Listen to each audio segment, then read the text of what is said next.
आज हम आए हैं साडा खिड़दा पंजाब की तरफ से, जहाँ पर हम मिलेंगे राघवन जी से, जो बुक रिलीज़ हुई है डॉगेट के नाम से।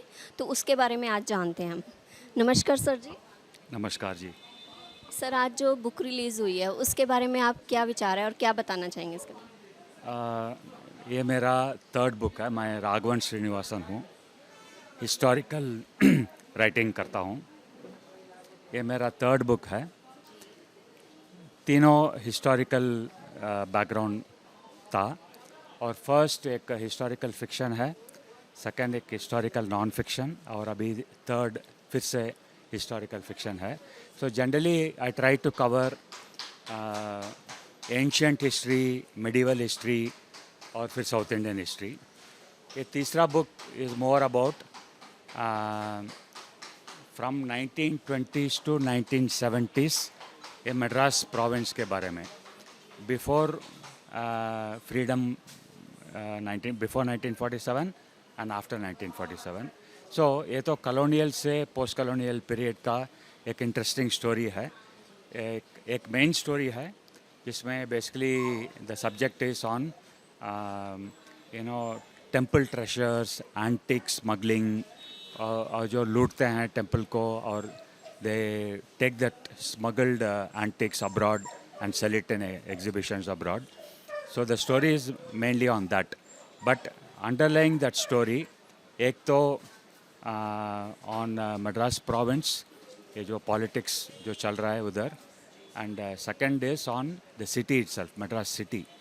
City का वो जो 50 years में क्या हुआ, क्या transition था, 1920s में क्या city कैसे था, और 1970 में उसका क्या thing.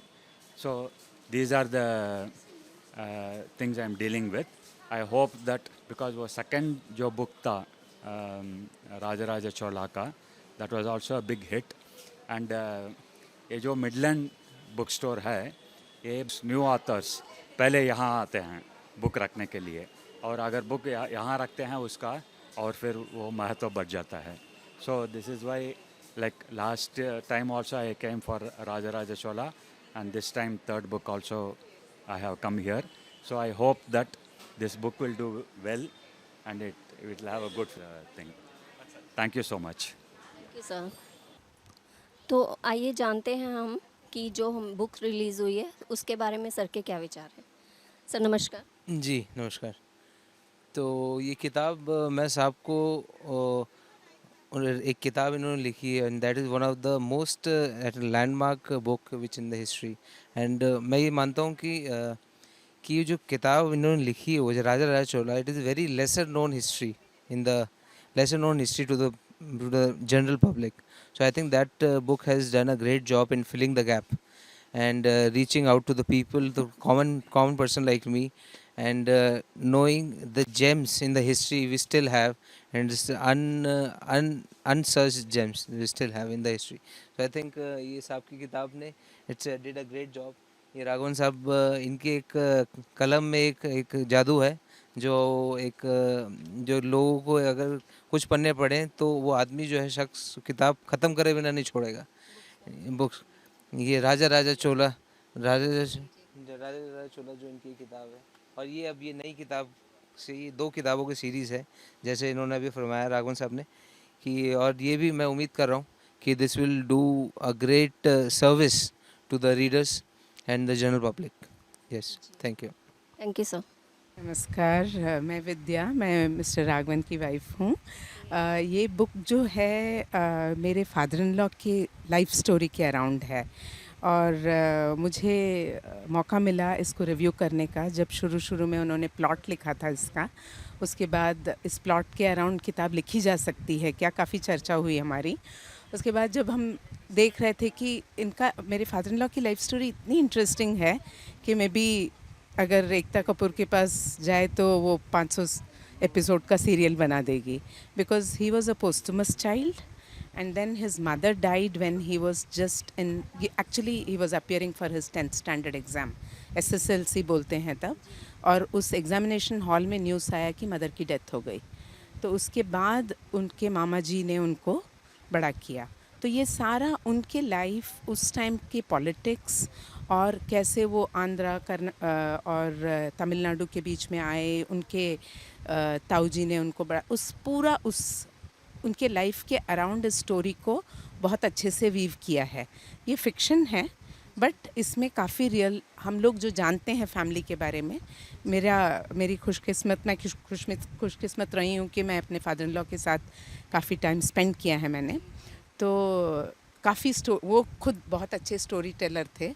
वो राइटर नहीं बने तो राइटर बेटा बन गया। तो वो बताते थे अपनी लाइफ की कहानियों को बार बार बताते थे। तो सो इन्होंने इसको काफ़ी अच्छे से वीव किया है। और I was very fortunate to review while he was writing this. So chapter by chapter I used to read, review and tell why you have left this, why don't you add this or that.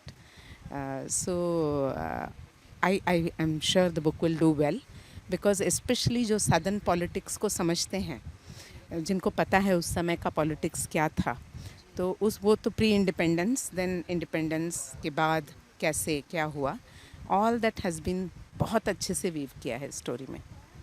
Ma'am इस book के अलावा भी और book release हुई हैं आप? ये तो फिक्शन है। इससे पहले राजराजा चोला जो इन्होंने लिखा था वो टोटली हिस्टोरिकल है, वो उसमें कोई फिक्शन नहीं है, that is a non fiction. तो of course it takes a lot of research to do that kind of non fiction, so that did very well. And उसके बाद PS1 जब मूवी आई तो और ज़्यादा बिके वो, बिकॉज लोगों का चोला के बारे में इंटरेस्ट बढ़ गया। तो इनका जो रिसर्च वाला बेंट है, though he is an engineer from the background, maybe he should have done a PhD in history.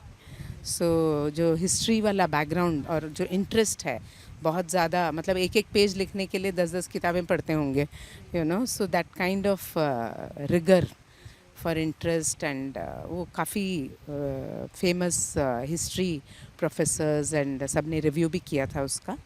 So that is also another masterpiece. I mean, I feel, I'm not saying this because he's my husband, but definitely it is a book I feel it should make way into every college library which has a history department. Yeah.